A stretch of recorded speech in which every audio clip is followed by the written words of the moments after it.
సత్య టాక్స్కు స్వాగతం. నేను సిహెచ్వివి సత్యనారాయణ. ఇటీవల కాలంలో దేశవ్యాప్తంగా ఎన్నికల జాబితాలని సవరించేందుకు పేరుతోటి జరుగుతున్న ఒక ప్రక్రియపై దేశవ్యాప్తంగా రకరకాల విమర్శలు వస్తున్నాయి. కేంద్ర ప్రభుత్వం ఏదో ఒక ఇంటెన్షన్ తోటి చేస్తుంది అంటే ఏదో ఒక పర్టికులర్గా ఒక మతానికి సంబంధించిన వాళ్ళని ఓటర్ లిస్ట్ నుంచి తొలగించడానికి కానీ, లేదంటే తనకి ఇష్టం లేని వాళ్ళని ఓటర్ లిస్ట్ నుంచి కానీ, తనకు ఓటు వేయరనుకున్న వాళ్ళని కానీ ఓటర్ లిస్ట్ నుంచి తొలగించడానికి ప్రయత్నాలు జరుగుతున్నాయనే విమర్శలు చాలా కాలంగా వస్తున్నాయి. ఈ సందర్భంగా ఇటీవల గతంలో భారత ప్రధాన ఎన్నికల కమిషనర్గా పనిచేసిన ఎస్వై ఖురేషీ చేసిన వ్యాఖ్యలకి చాలా ప్రాముఖ్యం ఉంది.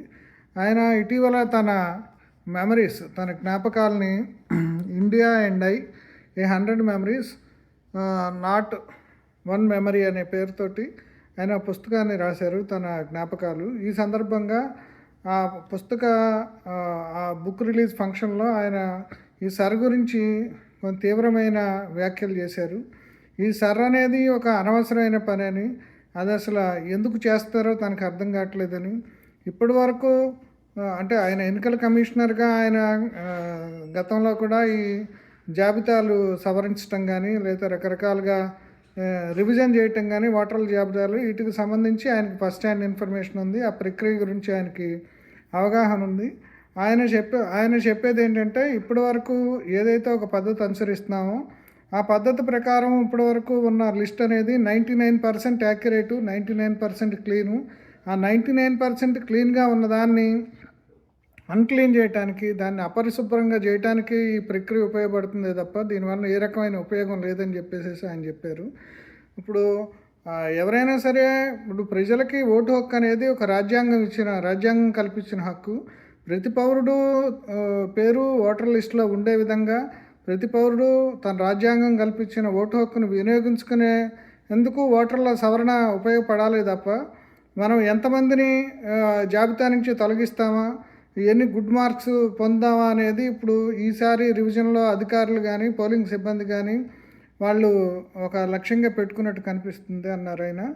గతంలో తాము చెప్పేది ఏంటంటే, ఇప్పుడు ఏదైనా సరే చిన్న స్పెల్లింగ్ మిస్టేక్స్ ఉన్నా సరే, లేదంటే చిన్న అడ్రస్లో పొరపచ్చాలున్నా సరే, ఆ పర్టికులర్ ఓటర్ ఎవరైతే ఉన్నాడో ఆ పర్టికులర్ ఓటరు నిజమైన ఓటర్ అని కనుక స్పష్టంగా పోలింగ్ సిబ్బందికి కానీ, లేదంటే అక్కడున్న పోలింగ్ ఏజెంట్కి కానీ తెలిస్తే వాళ్ళ పేరుని లిస్టులో ఉంచమని చెప్పేసి వాళ్ళ పేర్లు తొలగించొద్దనే తాము ఇన్స్ట్రక్షన్స్ తాము పదవి బాధ్యతల్లో ఉన్నప్పుడు ఆ రకమైన ఇన్స్ట్రక్షన్స్ ఇచ్చేవాళ్ళమని చెప్పేసి ఇప్పటి వరకు దాదాపుగా 30 ఏళ్ళుగా ఇదే రకమైన వరవడి కొనసాగుతుంది. ఇప్పుడు ఏదో విదేశీయుల ఓట్లు, లేదంటే విదేశాల నుంచి వచ్చి ఇక్కడ అక్రమంగా నివాసం ఉంటున్న వారి ఓట్లు తీసివేసే పేరుతోటి జరుగుతున్న ఈ ప్రక్రియ తనకు ఎందుకనో అర్థం కావట్లేదని ఎందుకు చేస్తున్నారో అర్థం కావట్లేదని చెప్పేసి ఆయన అన్నారు. విలేకరులు అయితే కొంతమంది విలేకరులు ఆయన ఏదైనా ఫలానా మతానికి సంబంధించిన వాళ్ళని ఎలిమినేట్ చేయడానికి పనిచేస్తున్నారు అని అడిగితే ఆయన దాని మీద సూటిగా సమాధానం చెప్పలేదు. అంటే ఆ విషయం అయితే నేను చెప్పలేను, కానీ ఇప్పుడు మాత్రం ఇది ఎన్నికల కమిషన్ విజ్డమ్ని ప్రశ్నించదగిన ప్రశ్నార్థకంలో పడేస్తుంది. ఈ ప్రక్రియ ప్రస్తుతం జరుగుతుంది. ఇప్పుడు ఆయన ఈ సందర్భంగా బీహార్కి సంబంధించిన ఉదాహరణ కూడా తీసుకొచ్చారు. బీహార్లో దాదాపుగా బీహార్ సర్లో విదేశీయాల ఇది అక్రమ ఓటర్లను ఏరివేస్తామని చెప్పేసి పెద్ద ఎత్తున ప్రక్రియ చేపట్టారు. ఆ ప్రక్రియలో దాదాపుగా 8 కోట్ల మంది ఓటర్లని అటు ఇటు పరుగులు పెట్టించారు. వాళ్ళ ఓట్లు తీసేస్తామని చెప్పేసి వాళ్ళు రకరకాలుగా వాళ్ళు ఎట్లా ప్రూవ్ చేసుకోవాలనేది గందరగోళంలో పెట్టారు. చివరికి మీడియాలో వచ్చిన వార్తలను బట్టి అసలు ఇప్పుడు అఫిషియల్గా ఎన్నికల కమిషన్ ఎంతమంది విదేశీయులు ఈ సర్లో దొరికారు, ఎంతమంది ఓట్లు తాము తొలగించాము అనేది ఇంతవరకు అఫిషియల్గా ప్రకటించలేదు. అంటే మీడియాలో వచ్చిన ఓట్లను బట్టి ఆయన బీహార్లో దాదాపుగా 500 కేసులు ఈ అక్రమ ఓటర్లకు సంబంధించి కనిపిస్తే దాంట్లో దాదాపుగా 150 మంది మాత్రమే బంగ్లాదేశీయులు కనిపించారు. మిగతా 350 మంది నేపాల్ నుంచి వచ్చి బీహారీయుల్ని వివాహం చేసుకున్న హిందూ మహిళలు, నేపాలీ హిందూ మహిళలు 350 మంది కనిపించారు. ఫైనల్గా 150 మంది మాత్రమే బంగ్లాదేశీ అక్రమ వలసదారులు పట్టుబడ్డారు. ఇప్పుడు ఈ 150 మంది అంకెను బయటకు తీసుకురావడానికి దాదాపుగా 8 కోట్ల మందిని పరుగులెత్తించారు. అట్లాగే ఇప్పుడు దాదాపుగా దేశవ్యాప్తంగా 100 కోట్ల మందిని అటు ఇటు పరుగులు పెట్టిస్తున్నారని చెప్పేసి ఆయన ఆవేదన వ్యక్తం చేశారు. ఇది ఎంతమాత్రం సరైన పద్ధతి కాదు. ఇప్పటివరకు దేశంలో గత 30 ఏళ్ళుగా ప్రతి క్రమం తప్పకుండా ఇంటింటికి సర్వేలు చేసి ఎవరైనా చనిపోయిన వాళ్ళు ఉన్నా వాళ్ళకి సంబంధించిన పేర్లు తొలగించుకుంటూ ఒక పరిశుద్ధమైన ఒక క్లీన్ ఓటర్ల లిస్ట్ని దేశం రూపొందించుకుంది. ఎన్నికల కమిషన్ ఇప్పటివరకు రూపొందించుకుంది. దాన్ని ఇప్పుడు ప్రస్తుతం ఈ ఎన్నికల కమిషన్ ప్రస్తుతం చేస్తున్న ప్రక్రియ ద్వారా దాన్ని మొత్తం డిస్టర్బ్ చేసి గందరగోళం చేస్తుంది. దేశంలో ప్రజల ఓటు హక్కుని వాళ్ళకి అందకుండా చేయటం ఒక భయోత్పాదాన్ని సృష్టించడానికి ప్రయత్నం చేస్తుందని ఇప్పటికే అనేక మంది విమర్శించారు. ఆయన కూడా అసలు ఉద్దేశం ఏంటి, ఈ సరళ ఉద్దేశం ఏంటి, అసలు ఏం చేయాలనుకుంటున్నారు అనేది వాళ్ళు ఒక విజ్ఞప్తితో వ్యవహరించాలి అని చెప్పారు. ఆయన ఈ ఎన్నికల కమిషను చిత్తశుద్ధి పట్ల కూడా కొంత ఆయన అనుమానం వ్యక్తం చేశారు.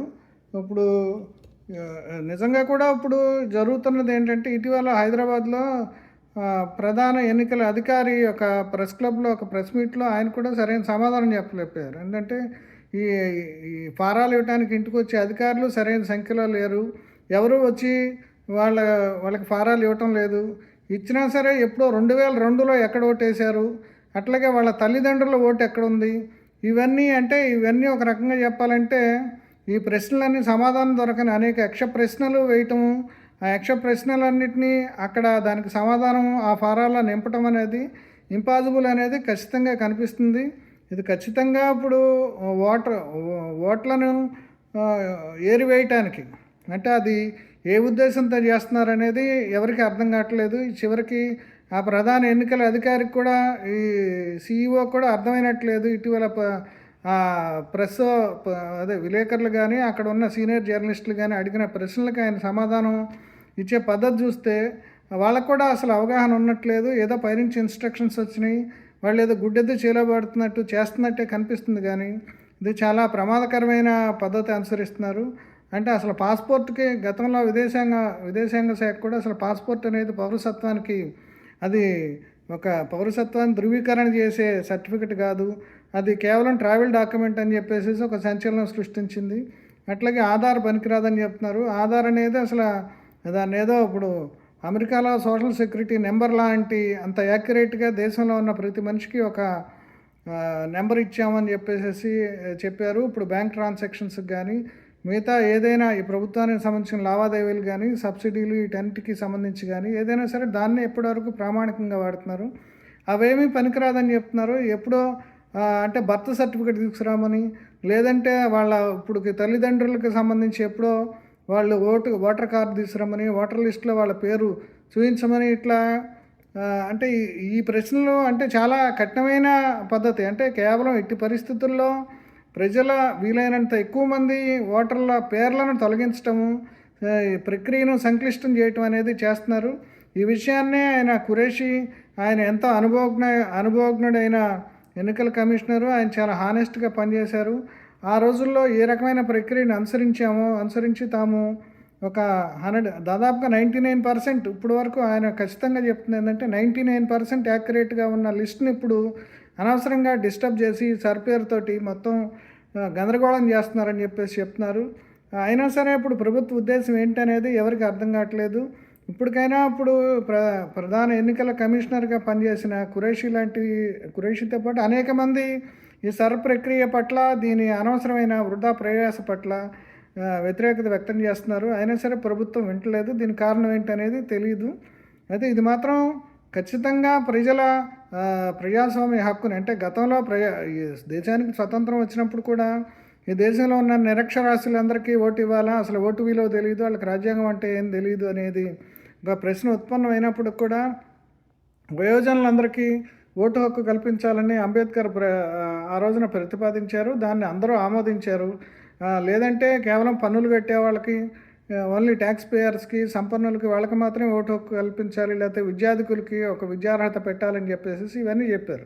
ఇవన్నీ కాకుండా ఒక యూనివర్సల్, అంటే వయోజన వయోజనులందరికీ కూడా, దేశంలో ఉన్న వయోజనులందరికీ కూడా ఓటు హక్కు కల్పించాలనే ఒక ఉన్నతమైన పరమ లక్ష్యంతో ప్రారంభమైన రాజ్యాంగ ప్రక్రియకు ఇప్పుడు తూట్లు పొడిచే పరిస్థితి కనిపిస్తుంది. దాన్ని ఖురేషీ తీవ్రంగా వ్యతిరేకించారు. మరి ఆయన మాట ఎంతవరకు ప్రభుత్వం వింటుందనేది చూడాలి.